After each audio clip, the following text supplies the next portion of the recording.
बहन मायावती जी को 5वीं बार उत्तर प्रदेश का मुख्यमंत्री बनाना। क्यों बनाना? क्योंकि हमने उनकी सोच, उनका तरीका और उनका काम करने का तरीका बहुत नज़दीक से देखा है। शायद ही आप लोगों में से किसी ने इतने नज़दीक से देखा हो जितना हमको मौका मिला है इतने नज़दीक से देखने का। और चाहे हम महाधिवक्ता के रूप में रहा हो, चाहे उसके बाद रहे हैं, हमने तो बहुत नज़दीक से देखा है। और किस तरह से उन्होंने संघर्ष किया है, किस तरह से उन्होंने संघर्ष को झेला है, वो भी हमने देखा है। 11 हिमायत रोड में जहाँ मानवर काशीराम जी उस समय हॉस्पिटल में थे और बत्रा हॉस्पिटल में थे, उनके उस समय बहुत गंभीर हालत में थे, तबीयत ठीक नहीं थी और ऑक्सीजन पे थे, चढ़ रही थी उनके तो, लेकिन ग्लूकोज चढ़ रहा था। तो उस समय उन्होंने कहा कि आपस बात की, बोले 11 हिमायत रोड में जो दराज है उनके ऑफिस की, उसमें से कुछ मिला है, तो कहिए तो इसका इस्तेमाल कर लें दिखाने के लिए। उनका क्या मिला बताइए। तो उन्होंने कहा इसमें 5 लाख रुपए रखे हुए हैं, एक लिफाफे में लपटे हुए हैं और उसमें जो एक बिल साथ में लगा हुआ है। किस चीज़ का बिल है? तो उनका बत्रा हॉस्पिटल का। कितने का बिल है? 5 लाख का। वो पेमेंट 5 लाख का बैंक से निकाल करके उस दिन बिल के साथ में रखा था, उसको दोपहर के बाद में बत्रा हॉस्पिटल में जाके जमा करना था। और जमा करना था क्योंकि वो उनके जो इलाज चल रहा था उसका पैसा था। तो जब ये बात बताई तो उन्होंने कहा, फिर 10 मिनट तक आपस में बातचीत होती रही। फिर बड़े जो उनके ऊपर के अधिकारी जो भी हों, उन्होंने कहा नहीं आप वो रुपया उठा लीजिए, कुछ तो कहने के लिए रहेगा मीडिया के सामने कि देखिए 5 लाख रुपए मिले हमको। तो लेकिन बहन मायावती जी का लिखो, यहाँ लिखो कि तो रुपए कहाँ से मिले, और लिखो ये भी लिखो कि रसीद लपटी हुई तुमको मिली है, और ये किस चीज़ के लिए रुपया था लिखो, और फिर ले जाओ तुम रुपए इसको। और वो ले गए। उसके बाद फिर आप लोगों को ये भी मालूम है कि उन्होंने 1 नहीं 2 नहीं कितने मुकदमे, पूरे परिवार को घेरा, सबको जिनसे कोई मतलब नहीं उनके ऊपर भी मुकदमे, भाई भतीजे बहन सबको 110 मुकदमे दाखिल हुए। 110, आप लोगों को तो पता ही नहीं किसी को। 110 मुकदमे उनके ऊपर हुए। और कहाँ से? इनकम टैक्स से लेकर के जितने भी डिपार्टमेंट और हो सकते हैं, नीचे से लेकर ऊपर तक उन्होंने पूरी कोशिश की कि उनको हम कैसे घेरें, क्या करें, कैसे कर लें।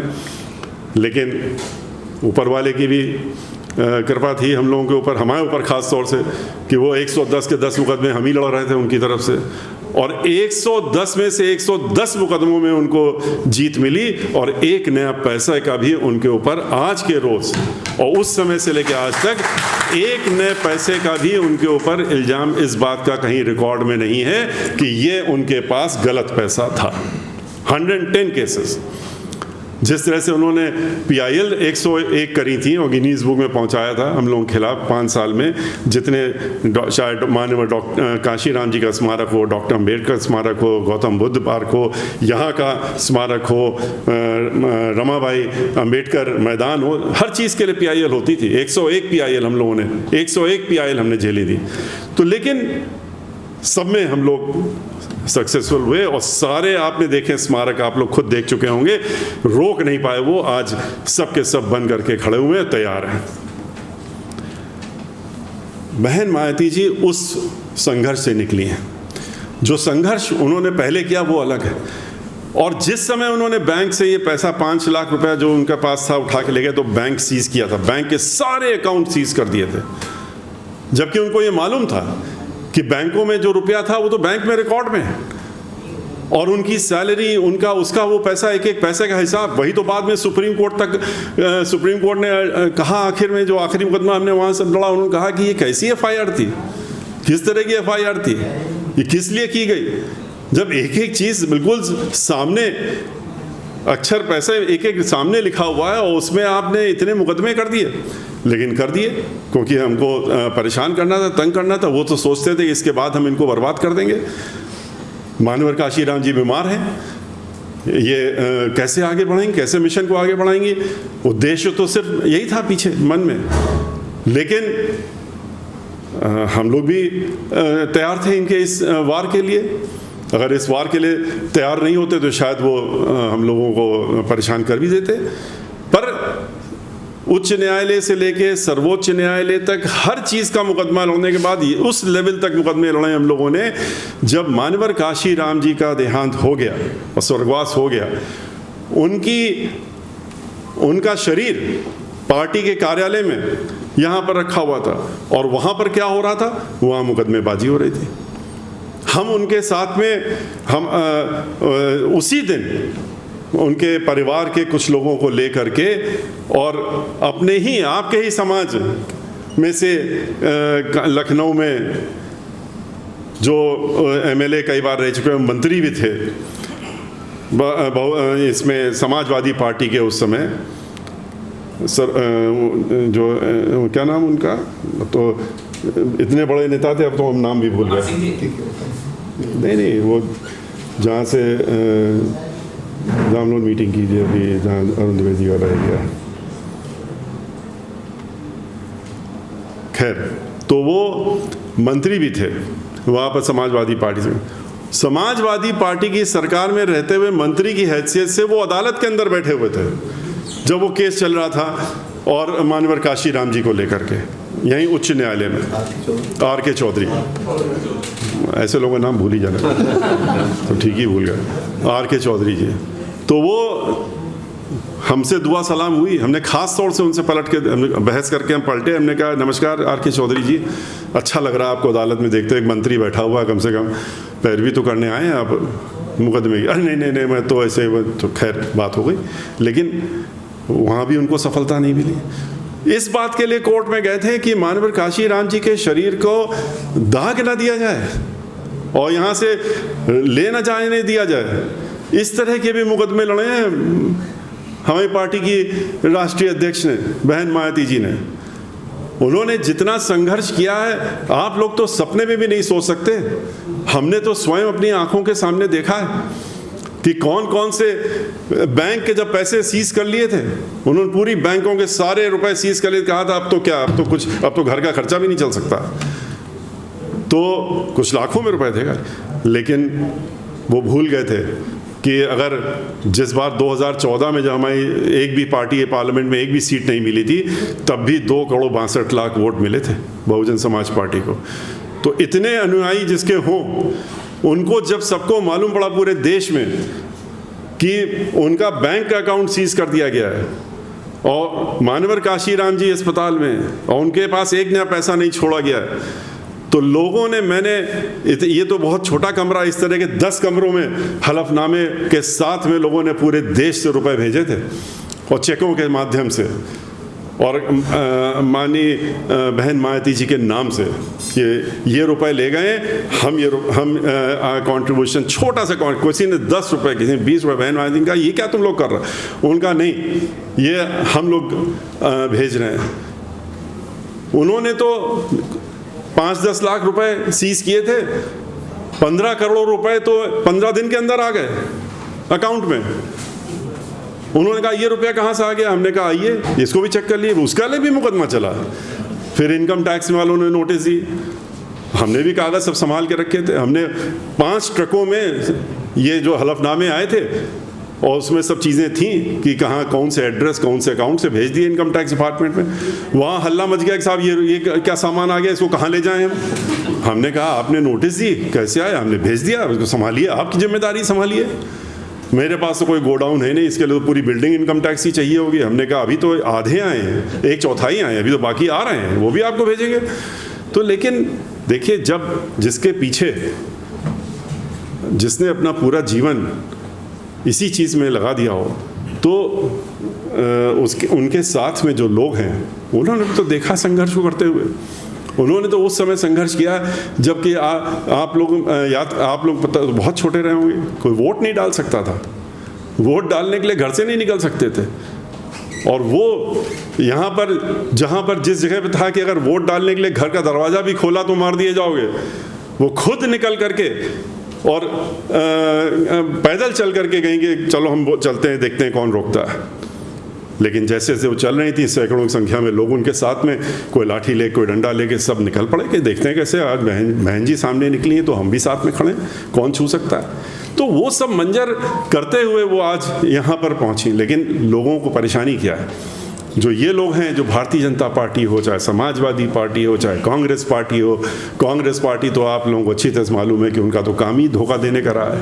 अगर ये ना होता तो डॉक्टर बाबा साहब अम्बेडकर कांग्रेस पार्टी को में कभी भी उन्होंने उनको मेंबर ऑफ पार्लियामेंट नहीं बनने दिया। ये सब तो आप लोगों को मालूम ही है, बताने की ज़रूरत नहीं, इतिहास तो आपको सब पता ही है।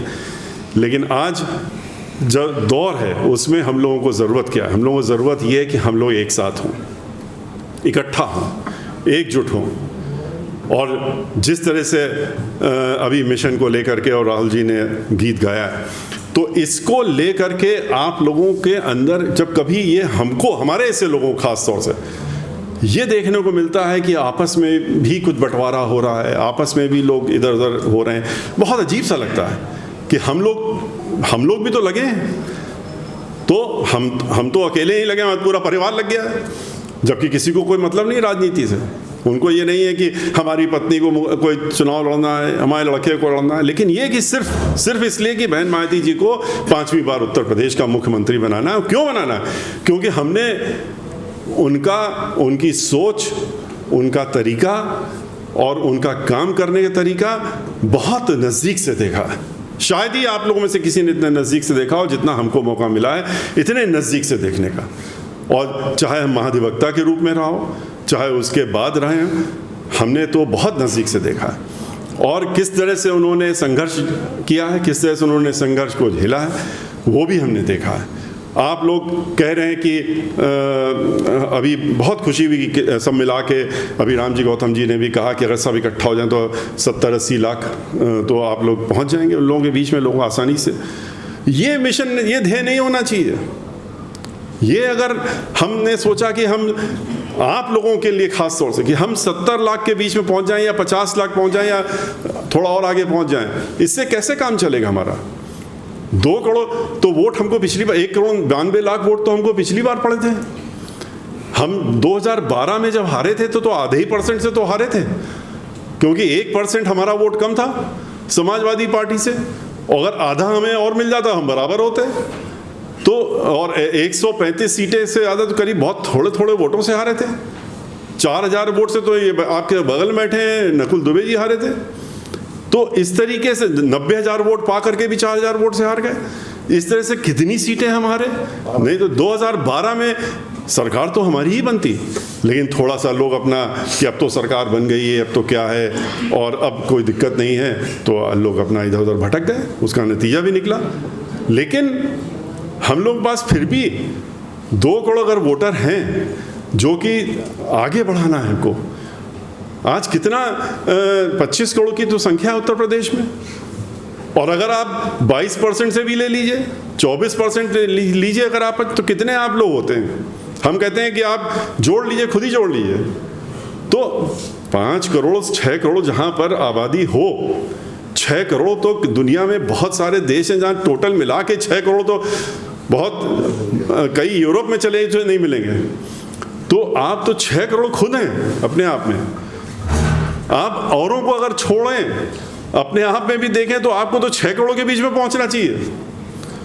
अच्छा, मान लीजिए उसमें से आधे छोटे हैं, बच्चे हैं, लेकिन अब कोई बच्चा नहीं रह गया। 10 साल के बाद हमारी जो ग्रैंड चिल्ड्रन है, 9-10 साल की जो हमारी ग्रैंड डॉटर है, वो तो मोबाइल लेके हमको सिखाती है, ये देखो आप ये नहीं देख रहे, ये देखिए ये क्या है इसमें। तो कोई बच्चा नहीं रह गया मोबाइल के मामले में और सोशल मीडिया के मामले में। तो अब सोशल मीडिया के माध्यम से जो अस्त्र आपके पास है, उस अस्त्र को कैसे आप इसको फैलाएं, कैसे 50 लाख या 7 लाख में सीमित ना करें। क्यों ना ये हर एक के हाथ में पहुंचे, क्यों ना ये हर एक के पास पहुंचे आपका मैसेज। इस पे आपको बैठ के सोचने की ज़रूरत है, इस पे आपको ध्यान देने की ज़रूरत है कि हम इसको, अगर 5 करोड़ लोग हैं तो 2.5 करोड़ के पास, 3 करोड़ के पास इसको कैसे पहुंचाएं। 2 करोड़ हमारे वोटर हैं, हम उसको कैसे 4 करोड़ पहुंचाएं, इस पे हम लोग सोचते रहते हैं दिन भर। आपको भी ये सोचना चाहिए कि हर एक के पास हम इस सोशल मीडिया के माध्यम से बहन मायावती जी की बात, बीएसपी की बात कैसे पहुंचाएं। लोग हम विकास की बात करते हैं, कौन लोग करता है विकास? किसने विकास किया है? शासन की बात करते हैं, किसने शासन? हर 2 घंटे में एक महिला का रेप होता है, ये शासन है? ये क्या यही हम लोगों ने मान लेंगे कि ये बड़ा अच्छा शासन चल रहा है? और जहाँ तक सवाल उठता है बच्चों का, इनका जितने आज के रोज़ जितना ये लोग परेशान हैं, जितना आज बेरोजगारी हो रही है, खाली आप लोगों के बीच में बेरोजगारी नहीं है, बेरोजगारी पूरे उत्तर प्रदेश में हर तरफ है, किसी भी समाज किसी भी जात का हो। रिजर्वेशन की तो बात ही खत्म कर दी इन्होंने, लड़ा के कहते हैं अरे रिजर्वेशन वाले ये लोग तो रिजर्वेशन, अरे रिजर्वेशन की बात कहाँ रहेगी जब नौकरी नहीं है? नौकरी ही नहीं है तो रिजर्वेशन किस चीज़ का? 50% जो अनरिजर्व थे उनको तो नौकरी मिलती थी पहले, अब उनकी नौकरी उनसे पूछिए कहाँ गई नौकरी उनकी? तो अब तो नौकरी ही खत्म कर दी, जब प्राइवेटाइजेशन कर दिया, सब हाथों में बेच दिया लोगों को उठा करके, ज़मीन भी बेच दी, आसमान भी बेच दिया, तेल भी बेच दिया, रेल भी बेच दिया, बचा क्या है? जितना भी जहाँ जहाँ नौकरियाँ होती थी हाथ में आती थी वो तो सब बिक गई हैं। तो कहाँ से रोजगार मिलेगा? बहन मायावती जी की जब सरकार थी तो रोजगार था, क्योंकि चारों तरफ डेवलपमेंट था, चारों तरफ काम था, लोगों को पता ही नहीं कि कितना काम किया है। मैं ज़रूर भेजूंगा आपके पास, मैं अभी तैयार कर रहा हूँ, मैं आपको एक भेज दूंगा कि आप लोगों के सब जितने लोग यहाँ मौजूद हैं और आपके ग्रुप के सब लोगों को पता तो लगे एक तरफ से कि क्या किया बहन मायावती जी ने 5 साल के अंदर में। उसका अगर एक मिनी स्क्यूल भी 5% भी कोई दिखा दे किसी भी सरकार ने, पहले या बाद में, कि मैंने भी तो किया था या मैंने किया है, तो हम जो कहेंगे वो हार जाएंगे। 29,500 गांव उत्तर प्रदेश के, 29,500 गांव डॉक्टर अंबेडकर गांव को उन्होंने समग्र विकास किया। 29 जिले बनाने का काम किया, कितनी 7 से ज़्यादा इंटरनेशनल लेवल की यूनिवर्सिटी बनाने का काम किया। नोएडा में भी आपने देखा कितने, हर जिले में नए नए हॉस्पिटल बनाने का काम किया, 5,000 से ज़्यादा स्कूल बनाने का, प्राइमरी स्कूल बनाने का काम किया उन्होंने। पूरे उत्तर प्रदेश में हर जिले में, चाहे शिक्षा की बात हो, चाहे उसकी बात हो कि इलाज करने के लिए, स्वास्थ्य की बात हो, हर चीज़ के लिए ऐसे ऐसी चीज़ें की नहीं जो कोई सोच नहीं सकता। आपने देखा है नोएडा में, देखिए किस तरह का स्कूल बना के दिया है, किस तरह का हॉस्पिटल दिया है, जो कि आम हॉस्पिटल, जो सरकारी हॉस्पिटल छोड़ दिए, प्राइवेट हॉस्पिटल से बेटर है। स्कूल को देख लीजिए जो बनाया गया है, वो स्कूल कैसा बना हुआ है। तो बहन मायावती जी ने तो खाली ये पार्क नहीं बनाए, पार्क तो सिर्फ 2,000 करोड़ के बने थे 5 साल में। 2,000 करोड़ का हिसाब अगर लगा लें हम, तो जहाँ पर 10 लाख करोड़ का बजट हो सालाना, और उसमें 5 साल में 2,000 करोड़, कितना हुआ? लेकिन सबको परेशानी ये कि ये इनके नाम से क्यों बन गया, इनके लिए क्यों बन गया, इतना भव्य क्यों बना दिया, ऐसा क्यों बना दिया, जो आंखें फटी जा रही हैं। हम तो गए थे वॉशिंगटन देखने, अब्राहम लिंकन का बड़ा, सब पूरी दुनिया के लोग आते हैं देखने, वहाँ देख के 10 मिनट के बाद हम, हमारे जो दोनों भाई वहाँ अमेरिका में रहते हैं, उनसे हमने चलो यहाँ से, बोले क्यों, क्या हो गया? हमने ये छोटी सी चीज़ देखने के लिए हम आए थे। हमने कहा डॉक्टर अंबेडकर स्मारक, और कहा मानव काशीराम स्मारक, ये छोटा सा एक दिखा रहे हो अब्राहम लिंकन का कि बहुत बड़ा भारी मॉन्यूमेंट है। ये मॉन्यूमेंट तो वहाँ एक कोने में नज़र आएगा, अगर हम लखनऊ वाले में रख दें तो एक कोने में, कि इतना बड़ा मॉन्यूमेंट है। तो वो चीज़ें, भव्यता की चीज़ें की हैं, उनको हमें देखना चाहिए। हम इसके साथ चले जाएं, हम अपनी पर्सनल उसके लिए कि अब वो आ रहा उसके पीछे लग रहा है, या हमको फ़ायदा हो रहा है तो हमने छोड़ दिया। बहुत से लोग हैं जो पार्टियां छोड़ते रहते हैं, इधर जाते हैं उधर जाते हैं, और किस लिए जाते हैं भाई, उनसे पूछा तो जाए। तो इसीलिए जाते होंगे कि हमारा व्यक्तिगत कोई फ़ायदा होने जा रहा है, समाज के फ़ायदे की बात तो नहीं कोई सोच के जाता है। एक भी व्यक्ति जो पार्टी या छोड़ के कहीं जाता है, वो हमसे ये कभी कह दे, ये हमने एक दिन कहा, मंच में कहा कि हमको आप ये एक आदमी ऐसा मिला दीजिए जो पार्टी छोड़ के गया, जो कहे कि हम समाज की वजह से गए।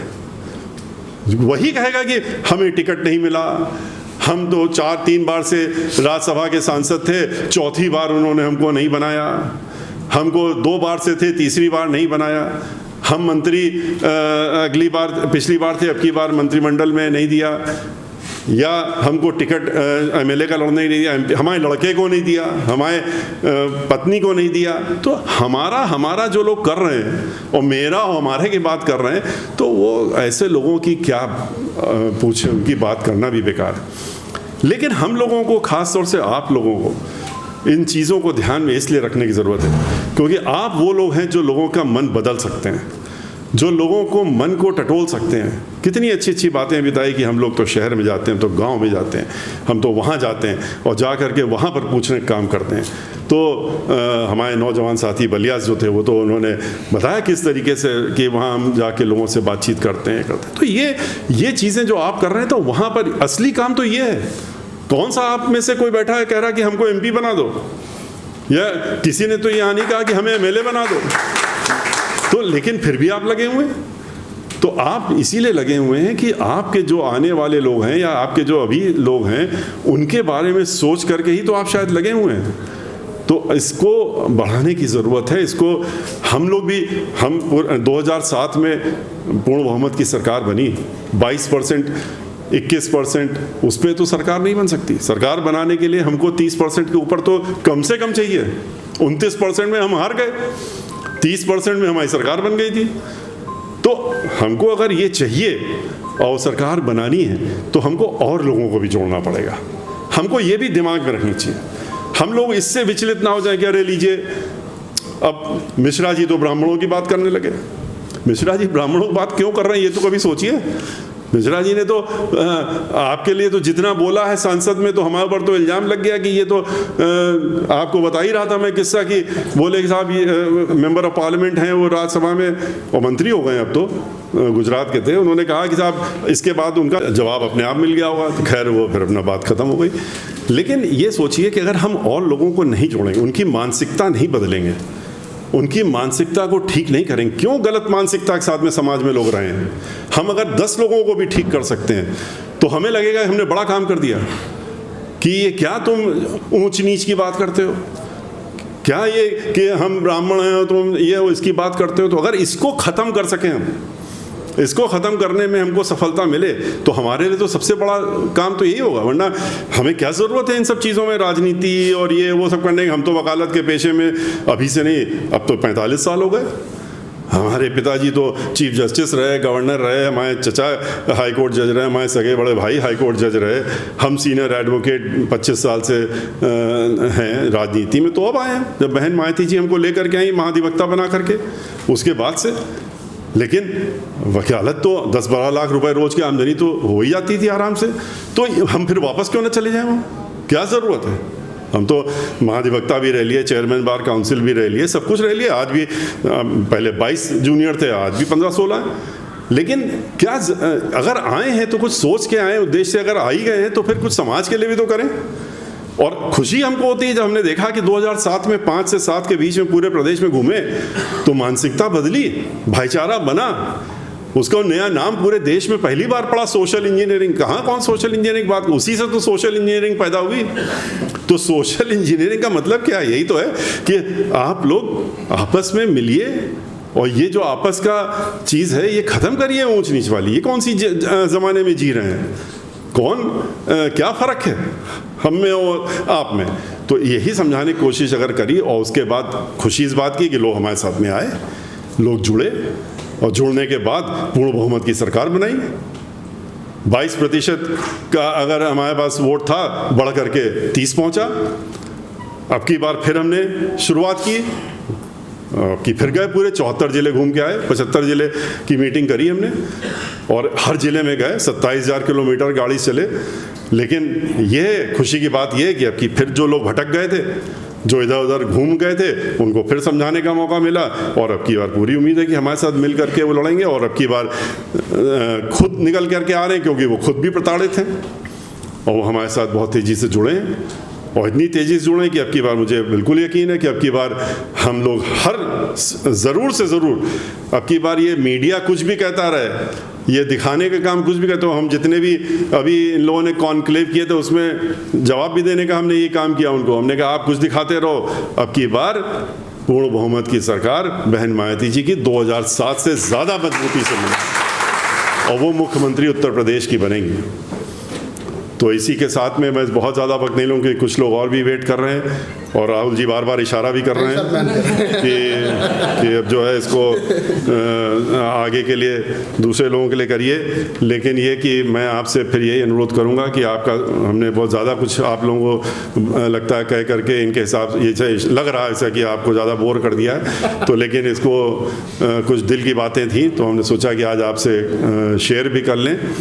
और इस जैसा कि अभी कह रहे थे कि आ रहा था, वो ये भी देखने का काम करते थे कि सतीश मिश्रा के खिलाफ सतीश मिश्रा ने पार्टी, अरे सतीश मिश्रा पार्टी, बहुजन समाज पार्टी तो हमारी पार्टी है ही है, और हम बहुजन समाज पार्टी में ही चांस की बात है कि हमने इसके पहले कोई राजनीतिक दल कभी जीवन में ज्वाइन नहीं किया था, ये पहला राजनीतिक दल है और आखिरी भी यही है, तो हमारी तो ये दल रहेगा ही मरते दम तक।